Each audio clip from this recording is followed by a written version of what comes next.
ఒక అవకాశాన్ని, శ్రేష్టమైనటువంటి ఒక ఆధిక్యతను, పరలోక మహిమను కోరుకున్న ఒక పాపాత్ముడు ఉన్నాడు. ఏం కోరుకున్నాడు? పరలోక మహిమను కోరుకున్న ఒక పాపాత్ముడు.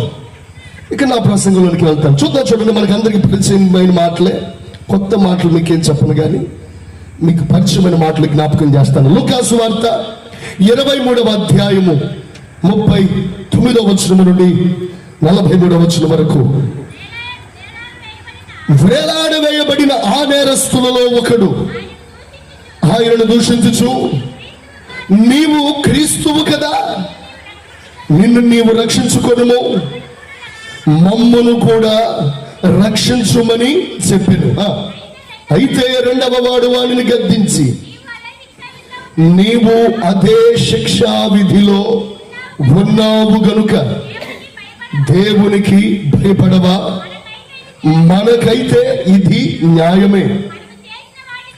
మనము చేసిన వాటికి తగిన ఫలమును పొందుచున్నాము గాని ఈయన ఏ తప్పిదమును చేయలేదని చెప్పి ఆయనను చూచి, యేసు, నీవు నీ రాజ్యములోనికి వచ్చినప్పుడు నన్ను జ్ఞాపకము చేసుకొనుమనెను.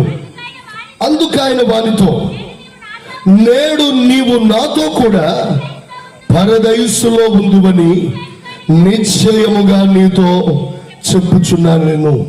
మన ప్రభువైన యేసుక్రీస్తు పరలోక మహిమను విడిచిపెట్టి, పరలోక సంబంధమైన ఆధిక్యతను విడిచిపెట్టి, మనందరి పాపముల కొరకు వెల చెల్లించడానికి కలువరి శిలువలో తనను తాను అప్పగించుకుంటూ ఉన్నప్పుడు, తన ప్రాణాన్ని అర్పిస్తూ ఉన్నప్పుడు, ఆయనతో పాటు ఇద్దరు దొంగలు కూడా సిలువ వేయబడ్డారు. కుడివైపున ఒక దొంగ ఉన్నాడు, ఎడమ వైపున ఒక దొంగ ఉన్నాడు. మొదటివాడు, రెండవ వాడు. ఈ ఇద్దరు దొంగలు కూడా యేసు ప్రభుతో పాటు కలువరి సిలువలో ఉన్నారు. వీరికి కూడా అదే చివరి రోజు. ఈరోజు చెప్పండి, ఈరోజు వాళ్ళ బ్రతుకులు ఇంకేమైనా ఆయుష్ ఉందా? వారి బ్రతుకులో ఇక వారికి సమయము లేదు. అదే చివరి రోజు, చివరి సమయం. అయితే ఈ ఇద్దరు దొంగల మధ్యలో మన ప్రభువైన యేసుక్రీస్తు సిలువ వేయబడుతూ ఉంటుండగా అక్కడ ఉన్నటువంటి ప్రజలందరూ ఆయన దగ్గరికి వచ్చి ఆయన దూషించడం ప్రారంభించారు. దేవుని కుమారుడు అన్నావు కదా, దేవాలయాన్ని బద్దలు కొట్టి 3 రోజులు కడతాన్నావు కదా, నువ్వు నిజంగా ఇదిగో దేవాలయం కట్టపోయిన పర్లేదు, సిలువ మీద దిగిరా, అనేక అద్భుతాలు చేసావుగా, అనేక కార్యాలు చేసావుగా, ఇప్పుడు కూడా కార్యం చేసుకో, ఈ సిలువ మీద నుండి దిగిరా అని అపహాస్యం చేస్తున్నారు. రకరకాలైనటువంటి అపవిత్రమైన మాటలతో ఆయన మాట్లాడుతున్నారు. కానీ ఆయన మాత్రం మౌనంగా ఉండి, వీరేమి చేస్తున్నారో వీరెరుగరయ్యా, వీరిని క్షమించమని ప్రార్థన చేస్తా ఉన్నారు. ఆ సమయంలో ఈ మొదటివాడు ఉన్నాడే, మొదటివాడు వీడు సిలువలో వేలాడుతున్న ప్రభు వైపు చూస్తూ, సిలువలో వేలాడుతున్న ప్రభు వైపు చూస్తూ, ఇదిగో నీవు క్రీస్తువు కదా, నిన్ను నీవే రక్షించుకో, మమ్మల్ని కూడా రక్షించు అన్నాడు. ఎప్పుడైతే ఈ మాట అన్నాడో వెంటనే రెండవ దొంగ వాడి వైపునికి చూస్తూ, రే ఏం మాట్లాడుతున్నావు, నీవు దేవునికి భయపడవా అన్నాడు. స్తోత్రం కలుగును గాక. నీవు దేవునికి భయపడవా అని ఆ మాట అంటా ఉన్నప్పుడు ఇక వాడికి మౌనమైపోయాడు. ఆ తర్వాత అంటాడు, నిజమే, మనం చేసిన వాటికి తగిన యొక్క ప్రతిఫలాన్ని మనము పొందుతున్నాం. దేవునికి మహిమ కలుగును గాక. చూడండి, ఈ దొంగ జీవితాన్ని మనం జ్ఞాపకం చేసుకున్నప్పుడు ఇతను చివరి సమయాలలో, ఆఖరి సమయాలలో, తన జీవితం చివరి అంచుకు వెళ్ళిపోతున్నప్పుడు మిగిలిన ఆ సమయాన్ని వృధా చేసుకోకుండా, ఒకవేళ ఆ సమయాన్ని గనక వీడు మౌనంగా ఉంటే, ఆ సమయమును గనక వీడు నోరు తెరిచి ప్రభువుని పిలవకపోయి ఉంటే, వీడు కూడా ఎక్కడికి వెళ్ళిపోయాడమ్మా? అడిగిపోయాడు, వీడు కూడా నరకానికి వెళ్ళిపోయేవాడు. కానీ ఆ చివరి సమయంలో వీని జీవితం నరకపు అంచుల వరకు వెళ్ళిన వీని జీవితం ఒక్కసారి పరలోకపు మహిమ వైపునకు తిరిగిపోయింది. ఒకసారి చెప్పకూడదు గట్టిగా హల్లెలూయా, హల్లెలూయా. నరకపు అంచుల వరకు వెళ్ళిన జీవితం అయిపోయింది. ఒక్కసారి పరదేశంలో యేసు ప్రభుతో పాటు ఉన్న ఒక శ్రేష్టమైన ఆధిక్యతలోనికి ప్రవేశించేశాడు. కారణం అంత ఆధిక్యతలోనికి ప్రవేశించడానికి గల కారణం ఏంటో తెలుసా? ఈ దొంగలో ఉన్న మొదటి అనుభవం దైవ భయం. అందరు చెప్పండి ఏమిటి? ఒకసారి అడిగి చెప్తారా? ఆ కుర్చీలో కూర్చోవాలి చెప్పండి, కుర్చీలో కూర్చోవాలి చెప్పండి ఒకసారి. అమ్మ కొంచెం గడి చెప్తారు, వినబడతలు ఇక్కడ దాకా. ఈ వీళ్ళు ఏముంది? ఈ కుడివైపున ఉన్నటువంటి దొంగ మాట్లాడుతున్న మాట ఏంటంటే, నీవు దేవునికి భయపడవా? చూడండి, ఈ రోజుల్లో చాలా మంది ప్రార్థనకు వెళ్తున్నప్పటికీ, విశ్వాసులుగా కొనసాగుతూ ఉన్నప్పటికీ, ప్రియదేవుని పిల్లరా, అనేక మంది విశ్వాస జీవితాన్ని జీవిస్తున్నప్పటికీ ఇంకా హృదయాంతరంగా ఏం లేదంటే దైవ భయం అనేది లేదు. అనేక మంది అన్యులుగా జీవిస్తూ ఉన్నటువంటి వారిలో కూడా దైవ భయం లేదు. అరే, ఈ పరుపు చేయొచ్చా, ఈ తప్పిదం చేయొచ్చా, ఈ విధంగా నడుచుకోవచ్చా అని ఏ మాత్రం కూడా గ్రహింపు లేక, దైవ భయం లేకుండా తమ ఇష్టానుసారమైనటువంటి కార్యాలకి, తమ ఇష్టానుసారమైన కార్యాలకు మొగ్గు చూపుతున్నారు. ఏ భయం లేక, దైవ భయం లేక. ఈ రోజుల్లో అనేక మంది పాడేపడే గల కారణం ఏంటంటే భయం లేని జీవితం. ఎవరైనా జీవితం. పిల్లల్ని గమనించండి. ఒకప్పుడు పిల్లలు ఎట్లుండే వాళ్ళు, తల్లి వస్తున్నాడు, తల్లి వస్తున్నాడు అంటే ఏమొచ్చేది పిల్లలకి? తండ్రి వస్తున్నాడు చాలా భయం వచ్చేసేది. ఇప్పుడు రివర్స్, ఇప్పుడు రివర్స్. ఆ పొట్టలు చూసి ఎవరు భయపడుతున్నారు? అదే ఈడు ఏడుపు మొదలెట్టాడా, ఇక వీడు ఆపడం. ఒకప్పుడు స్కూల్లో టీచర్ వస్తున్నారంటేనే చాలు పిల్లలకి ఏముండేది? భయం. అమ్మో కొడతారా, మాస్టర్ కొడతారా అని భయం ఉండేది. ఇప్పుడు రివర్స్. ఆ పిల్లల్ని కొట్టాలంటే టీచర్కి ఏమవుతుంది? ఆడు ఈ మార్కులు వచ్చినా రాకపోయినా ఆడు తప్పు చేసేది, మాట మాట్లాడినా ఆయన కొట్టాలంటే ఏమొచ్చేస్తుంది? టీచర్ గారికి భయం వచ్చేస్తుంది. ఒకప్పుడు స్తోత్రం చెప్పండి గట్టిగా, భర్త అంటే భార్యకే ఉండేది భయం ఉండేది. భర్త ఎడల ఎంత భయమో, స్తోత్రం కలుగును గాక. ఆ భర్తని దేవుళ్ళలాగా చూసి అంత గడగడ ఓడిపోయాను. ఇప్పుడు రివర్స్, ఇప్పుడు రివర్స్. భార్యను చూసి ఏం చేస్తున్నారు? భర్త భయపడాల్సి వస్తుంది. స్తోత్రం కలుగును గాక. చూడండి, పిల్లలకి భయం లేకుండా పోతుంది, చదువుకునే విద్యార్థులకు భయం లేకుండా పోతుంది. ఇంకొక మాట చెప్పాలంటే, ఈ మాట చెప్పతో చెప్పకూడదు కానీ, ఒకప్పుడు సేవకుడు చూస్తే విశ్వాసులకి ఏముండేది? అమ్మో పాస్ గారు వస్తున్నారండి, దాని విశ్వాసులకి ఏమొచ్చేది? భయం ఉండేది. ఇప్పుడు రివర్స్ అయిపోతుంది. అది కూడా మెల్లమెల్లగా విశ్వాసం చూసి ఏం చేస్తున్నారు? పాస్ గారు భయపడాల్సి వస్తుంది. స్తోత్రం కలుగును గాక. రాను రాను ఏ తరం పుట్టుకొస్తుంది తెలుసా? భయము లేని తరం. దుష్క్రియకు తగినటువంటి శిక్ష శీఘ్రముగా కలగకపోవటం చూసి, చదవండి బైబిల్ చదవండి అన్నమాట. ప్రసంగి గ్రంథం మనకందరికి పరిచయమైనటువంటి మాట. ప్రసంగి గ్రంథం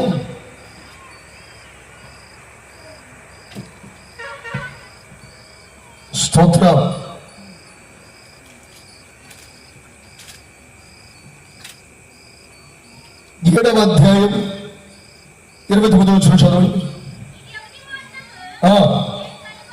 క్షమించాలమ్మా, 8-11 చదవండి.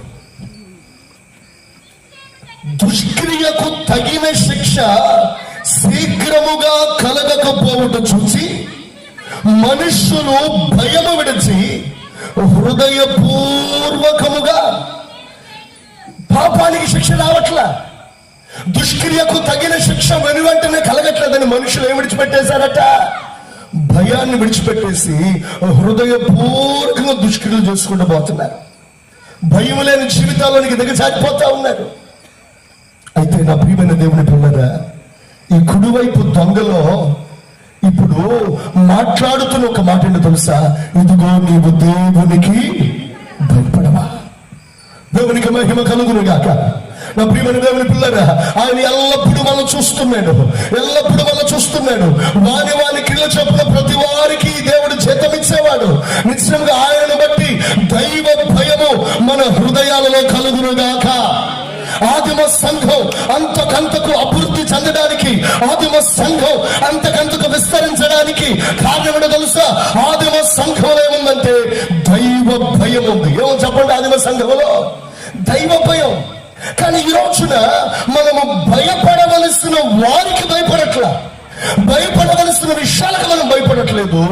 దేనికైతే మనం భయపడకూడదు దానికి మనము భయపడుతున్నాం. స్తోత్రం చెప్పండి ఒకసారి గట్టిగా కదా. చిన్న వ్యాధి వచ్చేసిన ఇప్పుడు ఏం చేస్తారు ఇక మనుషులు? ఏం లేదు, దగ్గు, జలుబు, జ్వరం, ఒళ్ళు నొప్పులు, వీటితో పాటు నీరసం వస్తే దానికి ఏమొచ్చేస్తుంది మనుషులకి? చెప్పాలి ఏమొచ్చేస్తుందమ్మా? కరోనా కాదు, కరోనా కంటే ముందే వచ్చేస్తుంది భయం వచ్చేస్తుంది. అంత క్రితం అసలు ఈ జ్వరాన్ని ఎవరైనా లెక్క చేశారా? అస్సలు జ్వరాన్ని పడుచుకున్నారా? పడుచుకునే వాళ్ళే కాదు, అది టైఫాయిడ్, మలేరియా అయితే తప్ప సబ్ తీసుకునే వాళ్ళు కాదు. ఇప్పుడు ఏమొచ్చేస్తుంది మనుషులకి? భయం వచ్చేస్తుంది. వ్యాధులంటే భయం, సమస్యలంటే భయం, ఇలా రకరకాలటువంటి పరిస్థితులు బట్టి భయపడిపోతున్నారు. వాస్తవానికి మనం ఎవరికి భయపడాలట? లేఖనం చెప్తుంది ఒక మాట చూడండి, మనకందరికి పరిచయమైన మాట. లూకా సువార్త 12వ అధ్యాయము 5వ వచనం నుండి 4వ వచనం చదవండి. నా స్నేహితులైన మీతో నేను చెప్పున్నదేమనగా, దేహమును చంపిన తరువాత మరి ఏమయో చేయనేరని వారికి భయపడవద్దు. ఎవరికి మీరు భయపడవలనో మీకు తెలియజేస్తాను. చంపిన తరువాత నరకములో పడద్రోయ శక్తి గలవానికి భయపడుడి, ఆయనకే భయపడుడని మీతో చెప్పుచున్నాను. మరి ఎవరికి భయపడాలట? దేహమును చంపిన తరువాత ఎవరైతే నరకములో పడవేస్తారో, నరకములో పడవేసే శక్తి గల వానికి మనం ఇవ్వాలి. అమ్మో, నరకానికి దిగజారిపోతుంది, దైవ భయం రావాలి, దేవునికి మహిమ కలుగును గాక, దైవ భీతి కలగాలి. ఇంకొక మాట మీకు జ్ఞాపకం చేస్తా. అదే లూకా సువార్త 8వ అధ్యాయము 30వ వచనం నుండి, యేసు మీ పేరేమని వారిని అడుగుగా, చాలా దెయ్యములు వానిలో చచ్చి ఉండను గనుక వాడు తన పేరు సేన అని చెప్పి పాతాళములోనికి పోవుటకు తమకు ఆజ్ఞాపించవద్దని ఆయనను వేడుకొనెను. అక్కడ విస్తారమైన పందుల మంద కొండ మీద మేయిచుండెను గనుక వాటిలో చచ్చుటకు తమకు సెలవిమ్మని ఆయనను వేడుకొనగా ఆయన సెలవిచ్చెను. దేవునికి మహిమ కలుగును గాక. ఇక్కడ ఒక వ్యత్యాసమైన ప్రార్థన మనకు కనబడుతుంది. ఏంటి ఆ ప్రార్థన అంటే? దెయ్యాలు చేసిన ప్రార్థన. అనండి ఒకసారి అందరూ, ఇంకోసారి అనండి. ఏ ప్రార్థన? దెయ్యాలు చేస్తాం. ఎన్ని దెయ్యాలు? సేనాలో వాళ్ళు ఎన్ని దెయ్యాలు ఉన్నాయి? ఎన్ని దెయ్యాలు? 2000కు పైగా దెయ్యాలు ఉన్నాయంట వాళ్ళు. ఎవరిలో? సేన అనేవాళ్ళు. ఈ సేన అనే వాళ్ళ దగ్గరికి ఎవరు వచ్చారు? ప్రభు వచ్చారు. ప్రభు రాగానే ఆ సేనలో ఉన్న దెయ్యాలను చూసారా? ఇటు చూడాలి, నా వైపు చూడాలి. ఆ దెయ్యాలను చూసారా? ఆ దెయ్యాలన్నీ కూడా ఏం చేస్తారో తెలుసా? యేసు ప్రభు దగ్గర మోకాలు వేసినాయి. ఏం చేసిన? యేసు దగ్గర మోకాలు వేసి, ప్రభా పాదానికి పంపొద్దయ్యా. ఏమడుగుతున్నాయి? చెప్ప ఏమడుగుతున్నాయి? ఎందుకనంటే పాతాళంలో ఉండే అగ్ని ఎంత భయంకరమో, పాతాళంలో ఉండే ఆ మరణము, ఆ యొక్క వేదన ఎంత భయంకరమో, పాతాళంలో అగ్ని ఆరదు, పురుగు చాలదు, అది ఎంత వేదనో. యుగ యుగాలు అగ్ని ఆరదు, పురుగు చాలదు. భయంకరమైన పాతాళపు వేదన దెయ్యాలకు తెలుసు, దురాత్మలకు తెలుసు. అందుకే ఆ దురాత్మలు యేసు దగ్గర బ్రతిమాడుతున్నాయి. అయ్యా పాతాళంలోనికి మమ్మల్ని పోవద్దయ్యా అని బ్రతిమాడుతున్నాయి. అయితే యేసు అడుగుతున్నాడు, సరే పాతాళానికి పంపను, ఎక్కడికి వెళ్తాడు అంటే మళ్ళీ అంటున్నాయి, అయ్యా మేము పందుల్లోనికైనా వెళ్ళిపోతాం. స్తోత్రం చెప్పండి ఒకసారి గట్టిగా. పందుల్లోకేయడానికైనా ఇష్టపడ్డా కానీ పాతాళానికి వెళ్ళడానికి ఇష్టపడలేదు.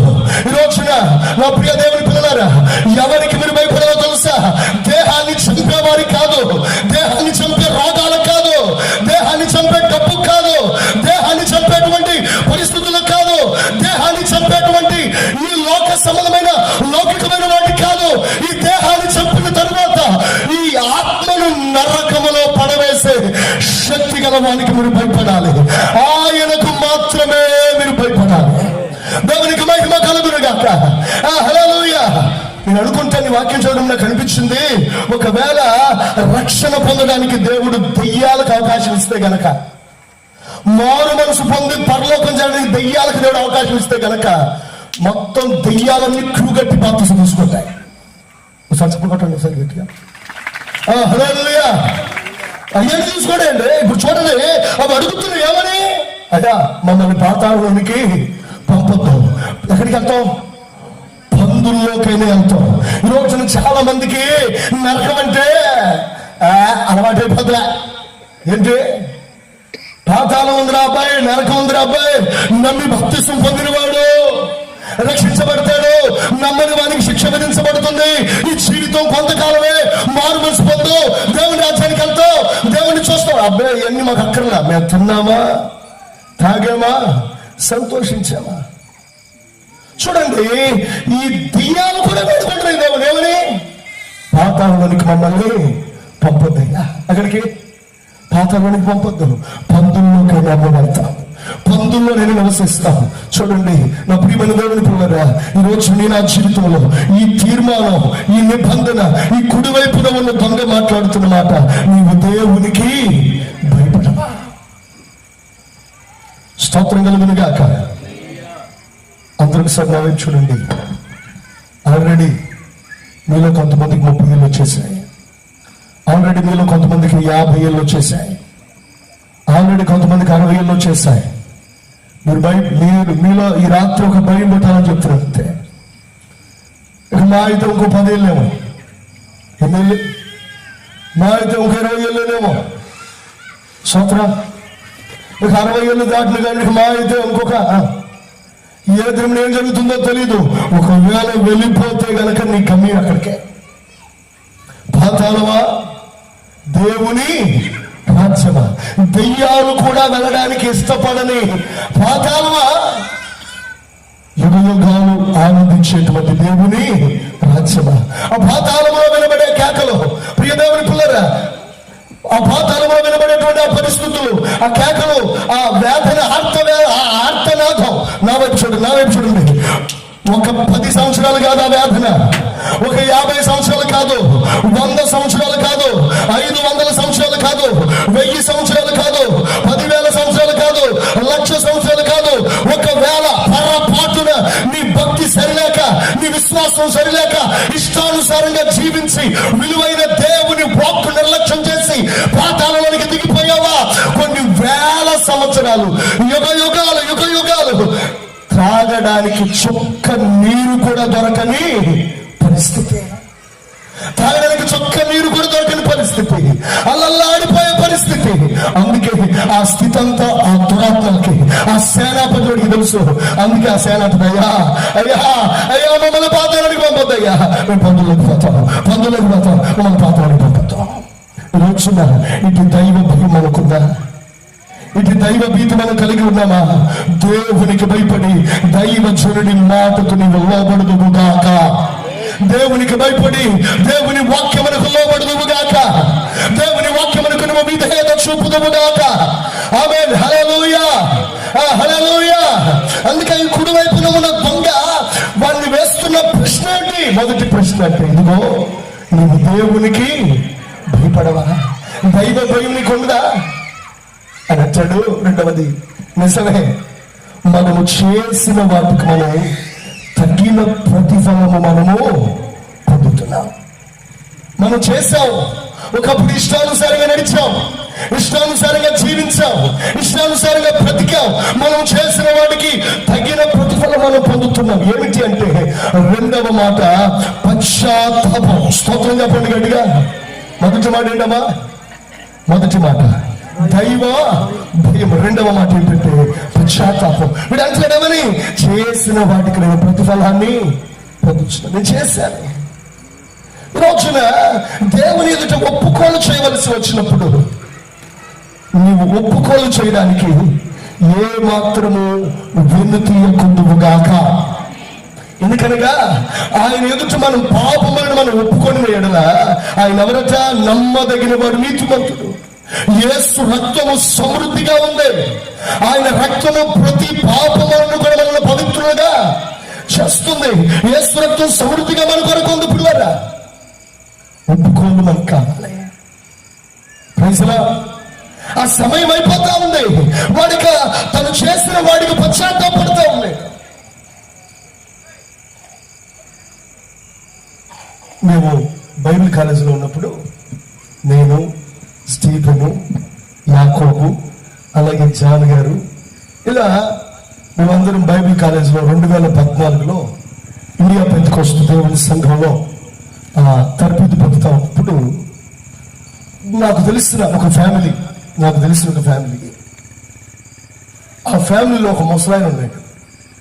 ఆ ఫ్యామిలీలో ఆ ముసలాయనకి మ్యాక్సిమం 100 అటో 100 ఇటో ఉంటాయి. ముసలు సోత్ర పళ్ళన్నీ ఊడిపోయినాయి. బక్కగుండి చాలా వంగిపోయాడు ముసలు. తెలిసినటువంటి కుటుంబం అన్నమాట వాళ్ళు. అప్పుడప్పుడు ఆ ఇంటికి ప్రార్థన చేయడానికి వెళ్తా ఉన్నప్పుడు ఆ ముసలాయనకు కుమార్తె ఉంది. ఆ కుమార్తె అంది, అయ్యారు ఇది మా నాన్నండి, మా నాన్నకి ప్రార్థన చేయండి అని అంటే, సరే కానీ ప్రార్థన చేద్దామని, తాతగారు ఏంటి సంగతే అని అంటే, ఉన్నాడు కానీ ఆయన మాట నాకు అర్థం కావట్లా. వెంటనే వాళ్ళ అమ్మాయికి చూసా. అంటే ఇప్పుడు ఆ ముసలోడి మాటలు ట్రాన్స్లేషన్ అన్నమాట. నాకు ముసలోడి మాటలో వాళ్ళ అమ్మాయి అంటుంది, అయ్యా మా నాన్న యేసు ప్రభువుని తెలుసుకున్నాడయ్యా, బాప్తిసం తీసుకుంటాడయ్యా అని అంతే. ఎప్పుడు కొనందాలకే బాప్తిసం తీసుకుంటాడయ్యా అని. సోదరా, అంటే నేను ఆయన చూసి యగాదిగా చూసి ఒక ఆలోచన, దేవునికి స్తోత్రం, ఒక ఆలోచన, ఈ ముసలోని నీళ్ళలో ముంచితే తిరిగి మళ్ళా బతుకుతాడా లేకపోతే చచ్చిపోతాడా అనుకోండి. అప్పటికి నేను పెద్దగా బాప్తిసాలు ఎట్లా స్తోత్రం కలిగింది కాక వెంటనే మా పాస్టర్ గారికి ఫోన్ చేసి అయ్యారండి ఇట్లా ఒక పెద్దానికి బాప్తిసాలంటే ఆయన నాకు కాళ్ళు బాగాలేదు, ఇప్పుడైతే నేను ఇవ్వలేను అన్నాడు. ఆ తర్వాత వేరే దైవజనులు, తెలిసినటువంటి దైవజనులు, సీనియర్ దైవజనులు కూడా ఫోన్ చేసి అయ్యారు పలానా ఆయన పెద్దానికి బాప్తిసం ఇవ్వాలంటే వాళ్ళు కూడా ఈయనకు 100 ఏళ్ళ పైన ముసలోడు అనేటప్పటికీ వాళ్ళు కూడా ఏం చేస్తున్నారు, నాకు వీలు పడుతుంది అంటున్నారు. సరే మొత్తం మీద ఏదో ఒక విధంగా సాహసం చేద్దామని నేను, మీ పాస్టర్ గారు స్టీఫెన్ గారు, వరప్రసాద్ గారు, రేవంత్ పాడు ముగ్గురు ఆ ముసలోని ఎక్కించుకొని ఆటోలో తీసుకొని వెళ్ళారు. చిన్న కాలం కాదు, కృష్ణా నదికి. అక్కడికి కృష్ణా నదికి ఇప్పుడైనా కొంచెం రేవు ఉండి ఆ మధ్యలో కంచెల బోతులు కట్టారు. అప్పుడు అవి కూడా లేవు. మాకెవరికి ఈత రాదు, దేవుడికి స్తోత్రం. హల్లెలూయా. వస్తే కొంచెం ప్రసాద్ గారికి ఏమన్నా ఈత చూడాలి అంతే. అయితే ఇక ముగ్గురు పోయి మొట్టమొదటిసారండి ముగ్గురు పాస్టర్లతో బాప్తిసం తీసుకోండి. అంతా నేను ఒకవైపు, స్టీఫెన్ ఒకవైపు, వరప్రసాద్ గారి వైపు, ముగ్గురు పట్టుకొని వాళ్ళ అలా నీళ్ళలో ముంచి మళ్ళీ పైకి లేపా. కొంచెం నాకైతే డౌట్గానే ఉంది, నీళ్ళలో ముంచాం కానీ పైకి లేచలేదంటే ఆయన పైకి లేపగానే మా దోసిపల్లి వేసుకోండి. స్తోత్ర, హల్లెలూయా. ఇక అమ్మాయి పర్లేదు ముసడు బతికేవాడు అనుకుని మరలా ఆయన అదే ఆటోలో మళ్ళీ తిరిగి మందిరాన్ని తీసుకొచ్చి ఆయన ప్రార్థన చేసి బలరాధన ఇచ్చి, ఇప్పుడు నా ప్రియ దేవుని పిల్లరా చక్కగా 1 సంవత్సరం మాత్రం బ్రతికాడు. ఆయన మందిరానికి తీసుకొని రాగలిగినప్పుడు ఆటోలో తీసుకొచ్చేవాడు. ఆ తర్వాత నేను 4 వెళ్ళి ప్రార్థన చేసి బల్ల ఇస్తూ ఉండేవాడు. ముసలివాడు, నడపలేనివాడు కనుక. అయితే బాప్తిసం ఇవ్వడానికి అంత పురుకలు పడిన కారణం ఏంటంటే ఆ ముసలోడు స్తోత్రం కలుగును గాక, హల్లెలూయా. ఆ ముసలోడు ఆయనకి చెప్పారు కదా, నోట్లో మాట రాదు, చెవులు కూడా వినపడవు. ఆ ముసలోడి దగ్గరికి వెళ్ళి ఆయన బాప్తిసం ఇవ్వాలంటే నీ పాపం ఒప్పుకోవాలి అని చెప్పా, స్తోత్రం కలుగును గాక అని అంటే ఆ ముసలోడు ఏదో అన్నాడు. అంటే ఆ అమ్మాయి అంటే దుర్మార్గుడా, అంత పని చేశావు నువ్వు దుర్మార్గుడా అంటే ఎవరో వాళ్ళ అమ్మాయి ఏమైతే బాగా ఏం చెప్తాడంటే, మాస్టర్ గారు మా నాన్న వయసులో ఉండగా ఒక సంపేశాడంటే, అమ్మ ముసలోడా ఇప్పుడు ఏమి తెలియదు మళ్ళీ ఇట్టుండే ఆ వయసులో అడిగేశాము. ఇక ఏడుతుంది, ఆ కూతురు ఏడుతుంది. మా అమ్మ ఎంత భక్తిగా ఉంది, మా అమ్మ ఎంత ప్రార్థన చేసింది, చర్చికి 4 సెంట్లు స్థలం ఇచ్చింది, పాపడు అందుకే మా అమ్మ వెళ్ళిపోయింది దేవుడు అతను బాట్లా అంటున్నాడు. ఆ ముసలాయనండి ఆ వయసులో పనులేవు, వినపడదు, వెక్కి ఆయన దుఃఖపడతా ఇంకా ఏదో చెప్పుకుంటున్నాడు. స్తోత్రం చెప్పండి గడిగా చెప్పుకున్నాడు. ఆయన చెప్పుకుంటా ఉంటుంటే అడుగుతున్నాడు, నేను అమ్మాయికి ఏం చెప్తున్నాడు అంటే, ఇక ఆయన చేసిన చెడు పనులన్నీ ఒక్కోటి అన్ని చెప్పుకొని పశ్చాత్తాపడతా ఉన్నాడండి. స్తోత్రం కలుగును గాక. ఆయన పశ్చాత్తాపాన్ని చూసి నాకు అనిపించింది పర్లేదు, మనం ఈయనకి బాప్తిసం ఇద్దాం. స్తోత్రం చెప్పండి గట్టిగా, హల్లెలూయా. ఎందుకనంటే నా ప్రియమైన దేవుని పిల్లరా, రక్షణార్థమైనటువంటి దుఃఖము మారు మనస్సును కలుగా చేస్తుంది. రోజున నీ జీవితంలో కూడా ఇదే పశ్చాత్తాపం రావాలి. అయితే ఈరోజు చాలా మంది పశ్చాత్తాపడడానికి బదులు, తమ పాపాన్ని ఒప్పుకోవడానికి బదులు తమ హృదయాన్ని ఏం చేస్తుందో తెలుసా, కఠినపరుచుకుంటున్నారు. కొంతమంది ఏం చేస్తున్నారంటే హృదయాన్ని కఠినపరుచుకొని, ఇదిగో నాలో ఈ త్రాగుడు ఉందండి కాబట్టి నేను దేవుని మందిరానికి రాను, నాలో ఈ లోపం ఉందండి, సిగరెట్ ఉంది, పాండరాకం ఉంది, నాలో ఈ అపవిత్రమైన కార్యాలు ఉన్నాయి కాబట్టి నేను దేవుని దగ్గరికి రాలేను, నేను ప్రార్థనకి రాలేను అని ఇంకా లోపాన్ని బట్టి దేవునికి దూరం అయిపోతున్నారు, మరింత దూరం అయిపోతున్నారు. రోజున నా ప్రియ దేవుని పిల్లరా, కలువరి సిలువలో వేలాడుతున్న మన ప్రభు పిలుస్తూ ఉన్నాడు. సిలువ వేయబడినటువంటి క్రీస్తు, మేము ప్రకటిస్తున్న సిలువ వేయబడినటువంటి క్రీస్తు పిలుస్తున్నాడు. ఎన్ని లోపాలున్నా, ఎన్ని లోపములు, అపాపములు, అపవిత్రమైన కార్యములు దాగి ఉన్నా ఆయన అసహించుకునేవాడు మాత్రమో కాదు. నా వద్దకు వచ్చిన వారిని నేను ఎంత మాత్రము కూడా చెప్తారా? హల్లెలూయా. నీలో ఉన్న లోపాన్ని బట్టి నువ్వు దేవునికి దూరం అవ్వకూడదు, నీలో ఉన్న పాపాన్ని బట్టి నువ్వు దేవునికి దూరం అవ్వకూడదు. అలా దూరం అయితే ఇంకెంతకాలం ఆ పాప జీవితంలో గడుపుతాం. అదే జీవితం కనుక జీవించమనుకో, పాపము వలన వచ్చు జీతము మరణం తర్వాత ఇంకేంటి? నిత్యమైనటువంటి నరకమే కదా, నిత్యము నరకమే కదా. కాబట్టి ఏం చేయాలంటే ఆ లోపాల విషయంలో పశ్చాత్తాపడాలి. మరికొంతమంది హృదయాన్ని కఠినపరచుకోవడం మానేసి ఏం చెప్తారు తెలుసా, వాళ్ళ సాకులు చెప్తారు. ఎందుకని మన ఆది తల్లిదండ్రులు వచ్చింది కదండి, ఎవరి మీద దోసేయడం అమ్మా అదమా ఆ పండు తిన్నా అంటే ఏం చెప్పాడు ఆదం గారు, తిన్నానయ్యా అన్నాడా? అలా ఏమన్నాడు? ఎవడమ్మా ఇది నువ్వు నాకు ఇచ్చావుగా.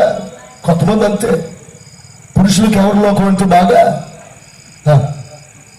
నిన్ను కట్టుకున్నాక నేను అయిపోయాను. అంతకుముందు ఎంత సంవత్సరాలు ఉండేవాళ్ళం, నేను కట్టుకున్నాక అయిపోయా. అంతకుముందు గాల్లో ఎలా ఉంది, ఇప్పుడు నేల మీద ఉన్నానా పోతున్నా. సంవత్సరం ఎవరి మీద? భార్య మీదే. అమ్మా నువ్వేందుకు తినవు పండు, తినదని చెప్పారుగా అని అంటే అమ్మమ్మ అంటుంది, అయ్యా నాకేం తెలియదు కదా, అంతా ఎవరు చేశాడు? సైతం గారు చేశాడు. సంవత్సరం చెప్పండి ఒకసారి గట్టిగా. మీ పాస్టర్ గారు అది వరకు టీ అది తాగేవాడు కాదు, మరి ఇప్పుడు కూడా తాగట్లేదు అనుకుంటున్నాను. మేము కలిసి టీ తాగుతున్నప్పుడు టీ కనుక ఇచ్చామనుకోండి, వద్దు పాస్టర్ గారు అంటాడు. స్తోత్రం. ఇప్పుడు అంతెందుకు, ఏ షుగర్ రోగం వాళ్ళైనా, షుగర్ వ్యాధి వాళ్ళైనా, ఏదైనా దురదల వాళ్ళైనా వంకాయ కూర పెట్టి తినడం మాట తింటారా? నాకు అప్పుడప్పుడు అనిపించింది, ఈ షుగర్ వాళ్ళకున్నారో ఈ ఎంత జ్ఞానం కూడా అమ్మకు లేదేంట. ఎవరికి? ఈ షుగర్ ఉన్న వాళ్ళు పంచదార చూడగానే ఏం చేస్తున్నారు? ఈ దురదలు వంకకూర వద్దు తినకూడదు అని వేలకున్నంత జ్ఞానం కూడా ఎవరికి లేకపోయా.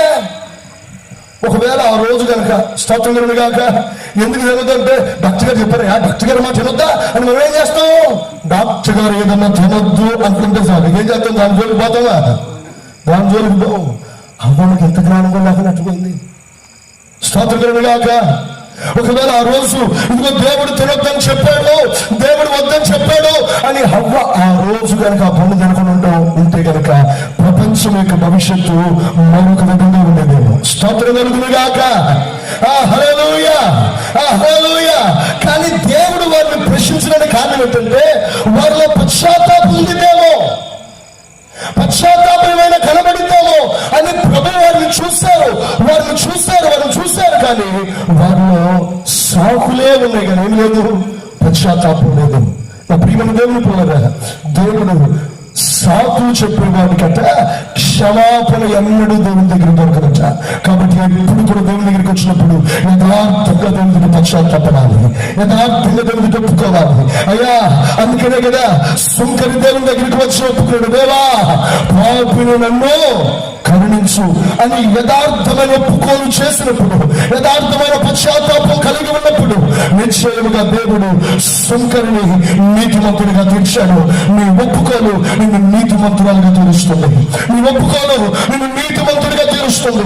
ఎందుకనగా నువ్వు ఎప్పుడైతే పశ్చాత్తాపడుతున్నావో, ఎప్పుడైతే కన్నీరు కారుస్తున్నావో, ఎప్పుడైతే ప్రభు పాదాలు పట్టుకుంటున్నావో సమృద్ధిగా ప్రవహించేటువంటి యేసు రక్తం నీ తల నుండి అరికాలి వరకు నీ శరీరాన్ని, నీ హృదయాన్ని, ప్రాణాత్మ దేహములన్నిటిని కూడా పరిపూర్ణంగా కడిగి శుద్ధీకరిస్తుంది. ఒకసారి గట్టిగా చెప్పగలమా? హల్లెలూయా, హల్లెలూయా. ప్రతి ఘోర పాపమును కడుగును మన యేసయ్య రక్తము. ప్రతి చెప్పగలమా? అందరికి వచ్చిన పాట. మన యేసయ్య రక్తము బహు దుఃఖములో మునిగెనే, చెమట రక్తముగా బహు దుఃఖములో మునిగెనే, చెమట రక్తముగా యేసు రక్తము, రక్తము, రక్తము, యేసు రక్తము, రక్తము, అమూల్యమైన రక్తము.